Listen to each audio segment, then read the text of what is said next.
तो आप में से बहुत से लोगों को पता होगा कि कैलोरीज खाने पीने की चीज़ों से आती हैं, जिन्हें ज़्यादा खाने से हम मोटे हो जाते हैं और कम खाने से हम पतले हो जाते हैं। ये काइंड ऑफ सही है, बट आज की वीडियो में समझेंगे कि एक्चुअली में कैलोरीज क्या होती हैं, कैलोरी सरप्लस और कैलोरी डेफिसिट क्या होता है और इनमें क्या डिफरेंस रहता है और कैसे आप कैलोरीज को मैनेज कर अपने फैट लॉस या वेट गेन के गोल्स को अचीव कर सकते हैं। फैट लॉस, वेट लॉस नहीं। फैट लॉस और वेट लॉस दोनों कंप्लीटली डिफरेंट चीज़ें होती हैं। कैलोरीज एक यूनिट है जो कि एनर्जी को मेजर करने के लिए यूज की जाती है। नहीं समझे? तो जैसे कि हम किसी चीज़ की लंबाई नापने के लिए मीटर, सेंटीमीटर, किलोमीटर यूज करते हैं, या किसी चीज़ का वजन नापने के लिए हम किलोग्राम, टन या ग्राम का यूज करते हैं। तो यहाँ पे मीटर, किलोमीटर, सेंटीमीटर ये क्या है? यूनिट्स हैं किसी चीज़ की लंबाई मेजर करने के लिए।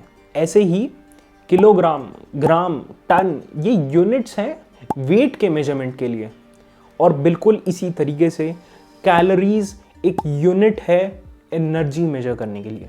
तो हम जो भी चीज़ खाते पीते हैं सभी में कैलोरीज रहती हैं। फॉर एग्जांपल एक बनाना में लगभग 95 कैलोरीज रहती हैं, एक एग में 75 और एक ब्रेड में ऑलमोस्ट 65 कैलोरीज। और डाइजेशन का जो प्रोसेस रहता है उसमें ये कैलोरीज हमारी बॉडी में स्टोर हो जाती हैं। और फिर हम जब भी भागेंगे, जिम में एक्सरसाइज करेंगे या फिर नॉर्मल कोई भी day to day task perform करेंगे तो हमारी बॉडी को एनर्जी लगेगी और फिर हमारी बॉडी उस एनर्जी का यूज़ करेगी जो कि खाने पीने की चीज़ों से हमारे अंदर स्टोर हुई थी। हम अपनी डाइट से कैलोरीज मेनली 3 मैक्रोन्यूट्रिएंट से लेते हैं, which are fats, carbohydrate and protein. Fats सबसे ज़्यादा कैलोरी डेंस रहते हैं क्योंकि 1 ग्राम फैट में आपको 9 कैलोरीज मिलती हैं। वहीं दूसरी तरफ 1 gram of carbohydrate and protein से आपको सिर्फ 4 कैलोरीज मिलती हैं। इसके अलावा कैलोरी की एक टेक्निकल डेफिनेशन भी है। क्या आपको जानने की ज़रूरत है? बिल्कुल नहीं, बट क्योंकि मैं एक यूट्यूबर हूँ तो मेरे को बताना तो पड़ेगा। ऑब्वियसली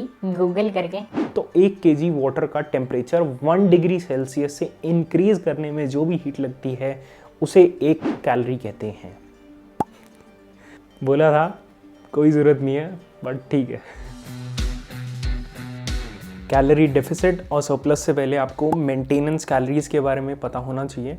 तो दिन भर में आप कोई भी टास्क परफॉर्म करते हैं, चाहे आप किसी का पीछा कर रहे हैं या किसी को लेटर लिख रहे हैं या किसी के बारे में सोच रहे हैं बिस्तर पर पड़े हुए, तो भी आपका ब्रेन वर्क कर रहा है, आपका हार्ट वर्क कर रहा है, आपका डाइजेस्टिव सिस्टम वर्क कर रहा है और इन सब के लिए आपको एनर्जी चाहिए। और दिन भर में जो भी आपने टास्क परफॉर्म करे हैं उसमें जितनी भी एनर्जी लगी है, और एनर्जी मतलब कैलोरीज, तो दिन भर में जितनी भी आपकी कैलोरीज की रिक्वायरमेंट है उनका टोटल कर दो आप, उसे कहते हैं मेंटेनेंस कैलोरीज। बट ये जो कैलोरीज का टोटल आया, इसको मेंटेनेंस क्यों कहा गया ये समझते हैं। मान लिया दिन में आपको x अमाउंट ऑफ कैलोरीज चाहिए सारे टास्क परफॉर्म करने के लिए। अब आप x से ज़्यादा कैलोरीज कंज्यूम कर लेते हैं तो जो बचा हुआ डिफरेंस है कैलोरीज का वो आपकी बॉडी में स्टोर हो जाएगा, possibly in the form of fats, और धीरे धीरे आपका ऐसे वेट इंक्रीज होने लगेगा। या फिर x अमाउंट ऑफ कैलोरीज से आप कम कैलोरीज खा रहे हैं तो जो डिफरेंस है वो कहीं से तो आएगा, तो आपकी बॉडी उस एनर्जी का यूज करेगी जो कि खाने पीने की चीज़ों से आपके अंदर स्टोर हुई थी और धीरे धीरे आपका वेट लॉस होने लगेगा। बट अगर आप एग्जैक्टली उतनी ही कैलोरीज खाएंगे जितनी आपकी रिक्वायरमेंट है दिन की, तो ना ही आपका वेट इंक्रीज होगा ना ही आपका वेट डिक्रीज होगा, आपका वेट मेंटेन्ड रहेगा। और इसीलिए दिन भर की जो भी टोटल रिक्वायरमेंट रहती है कैलोरीज की, उसको मेंटेनेंस कैलोरीज कहा जाता है, क्योंकि उतनी कैलोरीज अगर आप खाओगे तो आपका वेट मेंटेन्ड रहेगा। पर ये मेंटेनेंस कैलोरीज काफ़ी ज़्यादा डिफर करती हैं। फॉर एग्जांपल एक लड़का है जो कि काफ़ी पतला दुबला है, वो दिन भर ऑफिस में बैठा हुआ काम करता रहता है, तो हो सकता है उसकी मेंटेनेंस कैलोरीज 1700-1800 हो। दूसरी तरफ एक हट्टा कट्टा 100 किलो का आदमी है जो कि प्रोफेशनल बॉक्सर है, उसके रेगुलर मैचेस होते रहते हैं, वो रोज़ ट्रेन करता है, तो हो सकता है उसकी मेंटेनेंस कैलोरीज 3000 प्लस हो।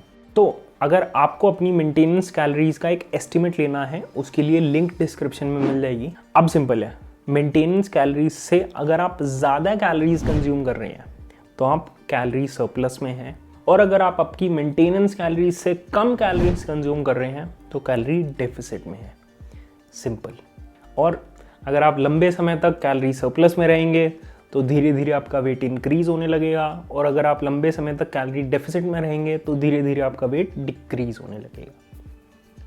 अब वेट लॉस यानी कैलोरी डेफिसिट में जाने के 3 अप्रोचेस हैं। पहला, आपको सुबह शाम रात एब्स की एक्सरसाइज करनी है, स्वेट स्लिम बेल्ट लेनी है और खड़े होकर सोना है।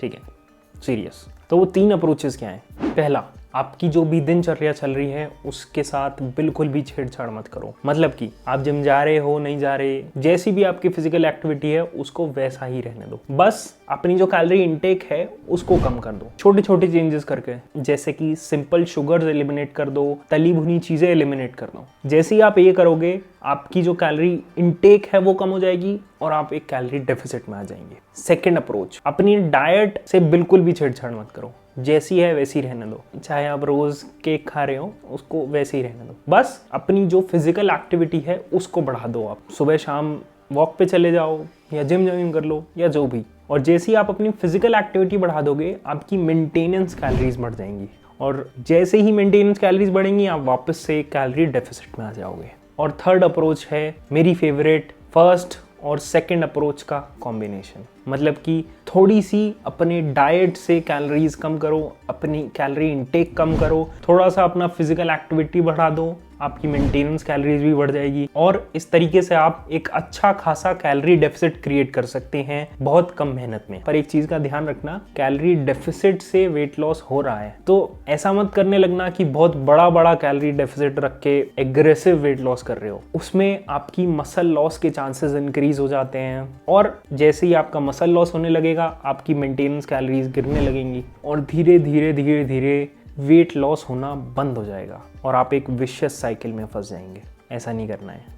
तो अगर आपको ज़्यादा जानकारी नहीं है तो एट मैक्स आप 500 कैलोरीज का डेफिसिट रखना पर डे। आइडियल जो कैलोरी डेफिसिट है वो 200 से 500 कैलोरीज का है, क्योंकि once a wise man said, It's not a race. It's not about how fast can you lose this weight. In fact, the slower you lose weight, the better. I know you want the dopamine rush of, wow, look at this transformation. I lost 90 pounds in 90 days. Look at me now. Problem is, 95% of diets fail. And so what you want to do is slowly lose the weight. As the slower you lose the weight, the more likely you are to keep the weight off. और similarly weight gain यानी calorie surplus में जाने के लिए भी 3 approaches होती हैं। पहला, आप अपनी कैलोरी इनटेक बढ़ा दे, कैलोरी इनटेक बढ़ जाएगी, आप एक कैलोरी सरप्लस में चले जाएंगे, आपका वेट इंक्रीज होने लगेगा। दूसरा, आप अपनी फिजिकल एक्टिविटी को थोड़ा कम कर दो, जिससे आपकी मेंटेनेंस कैलोरीज कम हो जाएगी और वापस से आप एक कैलोरी सरप्लस में आ जाओगे, वापस से आप वेट इंक्रीज करने लगोगे धीरे धीरे। और तीसरा है फर्स्ट और सेकंड अप्रोच की कॉम्बिनेशन। आप थोड़ा सा अपनी कैलोरी डाइट से इंक्रीज कर लो, थोड़ी सी अपनी फिजिकल एक्टिविटी कम कर लो और आप वापस से एक कैलोरी सरप्लस में आ जाओगे, धीरे धीरे आपका वेट इंक्रीज होने लगेगा। तो बचपन से लेकर कुछ साल पहले तक मैं बहुत मोटा हुआ करता था और फिर विद इन 10 मंथ्स मैंने 25 to 30 kgs लूज़ करा है अपना। और जब से मैंने फैट लॉस स्टार्ट करा था अब तक मैंने फैट लॉस के रिलेटेड बहुत सारी नॉलेज गेन करी है। उसके लिए ये वीडियो है, आप चेकआउट कर लेना अगर अपलोड कर दी हो तो, नहीं तो ये प्लेलिस्ट है about basics of nutrition and body building. Video अच्छी लगी हो तो लाइक कर देना। Thank you very much.